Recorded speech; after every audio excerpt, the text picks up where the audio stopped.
మాట తప్పం మడమ తిప్పము కాంగ్రెస్ పార్టీ ఏదైనా చెబితే 100% అమలు చేస్తుంది అని 2009లో మన్మోహన్ సింగ్ గారు ఏ విధంగా అయితే రుణమాఫీ చేసి చూపించిండో ఈనాడు దేశంలోనే ఆదర్శం.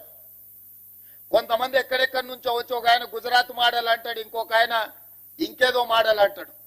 ఇయాల ఈ దేశంలో ఉండే కోట్లాది మంది రైతులకు రాజకీయ పార్టీలకు తెలంగాణ మోడల్ ఆదర్శంగా నిలబడబోతుంది.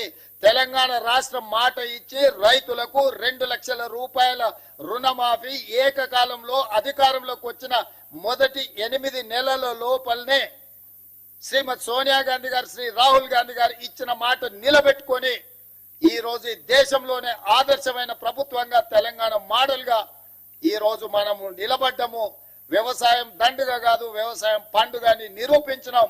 రైతుల కోసమే ఈ ప్రభుత్వం ఉన్నది. రైతును రాజును చేయడమే ఈ ప్రభుత్వం యొక్క లక్ష్యం. ఇది ప్రజా ప్రభుత్వం అని చెప్పి ఈనాడు మనం నిరూపించుకున్నాం. ఇవాళ దేశంలోనే మనం తలెత్తుకునే విధంగా ఈ కార్యక్రమం ఉండబోతుంది. మీ అందరి సహకారం ఉండాలి. ఆనాడు సవాళ్లు విసిరిన వాళ్ళకి నా విజ్ఞప్తి ఒక్కటే, మిమ్మల్ని రాజీనామా చేయమని మేము అడగం. ఎందుకంటే మీరు ఎట్లాగూ పారిపోతారు మాకు తెలుసు. కాకపోతే ఇప్పటికైనా కాంగ్రెస్ మాట ఇస్తే మాట నిలబెట్టుకుంటది.